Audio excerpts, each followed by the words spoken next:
Hai,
selamat datang di channel Cerita Muria.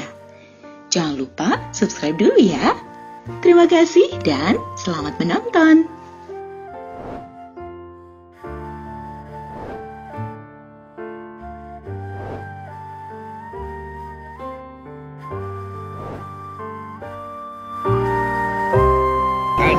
Ya, diceritakan ide awal pembuatan galeri kaligrafi ini Pak, dan harapannya seperti apa Pak? Iya, ini memang gagasan dari bagaimana ruang atau wisata edukasi fisika itu bisa memberikan kemaslahatan yang faedah bagi masyarakat luas.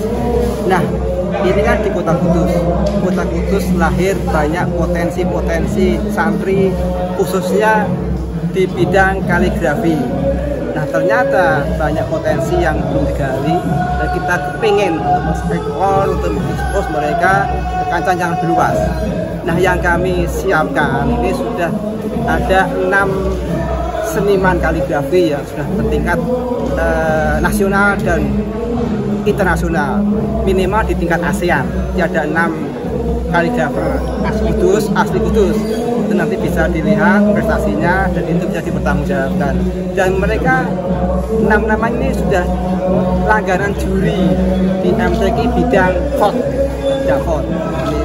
Ini harapannya memang ke depan bagaimana kita bisa menjaga marwah font ini itu lebih bisa diwariskan pada generasi milenial.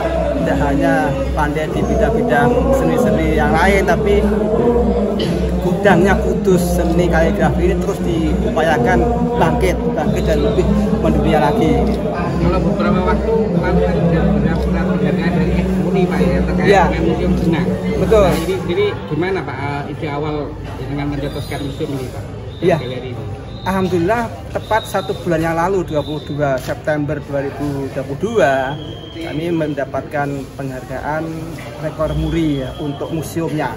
Nah, pada saat kami wawancara di kantor pusat atau di Museum Muri di Jakarta, kami memberikan gambaran gagasan dulu, kami narasikan pada saat talkshow-nya terkait dengan rencana launchingnya galeri baru Al-Quds ya, Al-Quds Galeri Kaligrafi Indonesia Mahakarya Mendunia Putra Kudus. Nah, kami narasikan bahwasanya ternyata Kudus itu seperti ini. Nah, akhirnya tim Muri Jakarta itu tertarik untuk menindaklanjuti informasi data-data yang kami sampaikan. Dan insya Allah setelah peresmian ini tim dari Muri Jakarta pusat itu akan ke sini berkoordinasi dengan Asosiasi Museum Indonesia Pusat. Ke sini akan menilai layak enggak ini karya-karya ini sekaligus potensi di Kudus itu untuk diangkat lebih luas dan sekaligus mendapatkan rekor muri lagi untuk bidang galeri kaligrafi tingkat dunia. Karena memang ternyata sentuhan kaligrafi yang sudah pakem ya, dikombinasikan dengan seni-seni milenial yang kontemporer sangat luar biasa. Ada beberapa sentuhan-sentuhan seni yang ternyata di luar dugaan saya. Utamanya saya juga penikmat dan senang seni ya, tapi beda dengan beberapa dasawarsa ke belakang ya. Ternyata sekarang luar biasa. dengan sentuhan kolaborasi seni khot dengan seni murni lukis luar biasa. Ini barangkali bisa dilihat seperti ada 3 dimensinya sangat muncul. Tadi juga Pak Wagub sangat tertarik dengan dimensi 3D-nya itu sampai dipegang-pegang. Loh, kayak ada muncul bener kayak ada bayangannya. Ternyata kan itu luar biasanya senimannya membuat bagaimana itu bisa tampak seperti muncul seperti ada bayangannya. Ternyata memang hanya sekedar main warna. Ada berapa koleksi kaligrafi Pak yang tampilkan? Sebenarnya 35 ya. Hanya saja ada 3 space yang tidak mungkin kami sempurnakan. 3 space ini ya, itu karena ternyata setelah dipraktekkan itu akan nutup karya-karya yang lain. Ya, sehingga seperti yang saya sampaikan kemarin 35 itu dikurangi 3 kali 9. Nah, 3 kali 9. Pak, apakah karya-karya yang dipamerkan itu juga dijual, Pak? Ya, itu tergantung senimannya. Jadi kami berkomitmen, yang penting kami memberikan ruang untuk memanjakan para seniman, karena berkarya lebih ekspresif lagi, bisa lebih maju lagi. Tergantung senimannya. Dan ini tidak seperti pada expo ya. Kerjasama penyelenggara dengan senimannya ada komitmen fee-nya ada. Kalau ini enggak, kami beri wahana dan fasilitasi terserah kalau membeli dengan senimannya itu berkreasi sendiri. Ya, makanya ada kontak personnya. Jadi kami memfasilitasi terserah itu dijual, tergantung. Ya, tergantung hanya saja yang 3D yang kayu itu tidak. Yang itu tidak, itu sudah kita eksekusi, sudah kita beli. Ini kan fasilitasi tempat itu tadi. Iya, itu sudah memacu mereka perlu berkarya. Apakah ada informasi harganya Pak yang dijual itu? Belum ada ya. Hanya saja ya pada saat ini saya aja ya 3D kayu yang tengah itu, ya itu kan pernah dipamerkan pada saat 1 abad Madrasah Qudsiyah Kudus kan di lapangan Qudsiyah sana itu sekitar 3 tahun yang lalu kalau salah.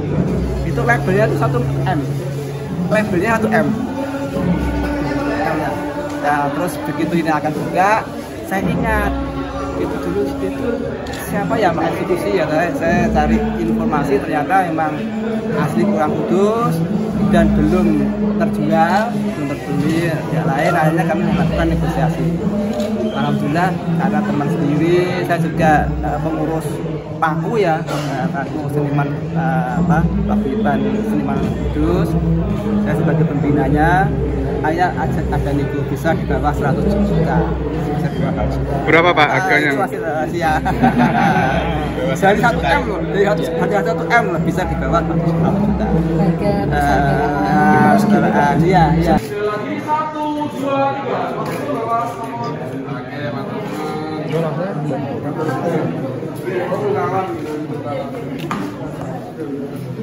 Ini alasan.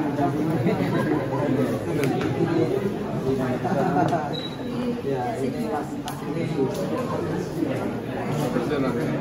sebentar Gus. Ya, satunya. Tadi udah.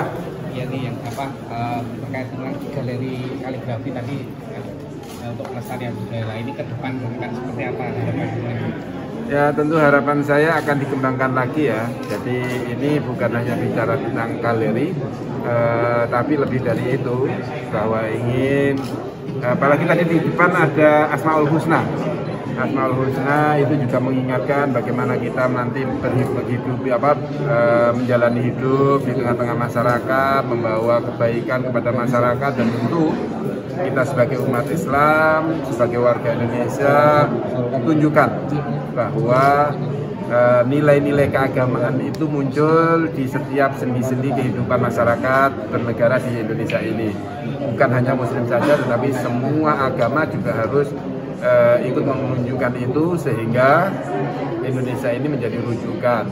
Kemarin Bapak Wakil Presiden menyampaikan bahwa kunjungan dari organisasi hakim, organisasi ulama sedunia yang kebetulan ketuanya ada dari Rektor Al-Azhar atau yang biasa disebut dengan Syekh Azhar.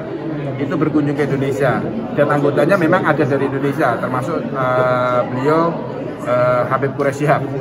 Dan mereka datang ke Indonesia bukan untuk mempelajari Indonesia, tetapi mereka untuk belajar bagaimana ya negara sebesar ini dengan banyaknya agama, banyaknya kebudayaan, etnisnya juga banyak, itu bisa akur, bisa saling berdampingan. Kalau bahasanya saat ini itu biasanya toleransinya itu tinggi. Nah, dengan ini saya yakin ini juga menggambarkan bahwa Islam itu ya rahmat, Islam itu ya toleransi. Karena dengan namanya Gus Jigang, bagus akhlaknya, ngajinya bagus, dan tidak meninggalkan sosial budayanya tadi. Mantap, Sun.